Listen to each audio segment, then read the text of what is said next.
కలిసొచ్చే కాలం వస్తే నడిచొచ్చే కొడుకు పుడతాడన్నటువంటిది స్పేస్ ఎక్స్‌లో పనిచేసిన ఒక వెల్డర్‌కి సంబంధించినటువంటి అంశం.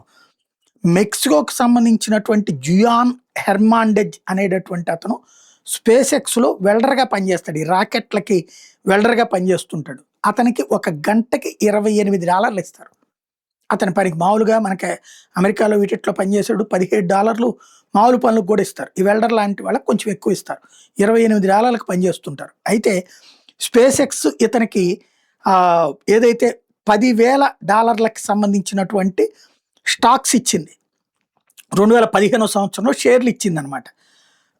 అది 10 ఏళ్ళు అయిపోయింది. అతను పక్కన పెట్టుకున్నాడు వాటిని. ఇప్పుడు చూస్తే ఒక షేర్ వచ్చేటప్పటికి షేర్ మార్కెట్‌లో $167 అయింది. అంటే $1 మిలియన్ ఆస్తిపరుడైపోయాడు. ఒక్కసారిగా అతను కోట్ల కోటీశ్వరుడైపోయాడు. ఇది అనుకోకుండా జరిగే అదృష్టం అనమాట.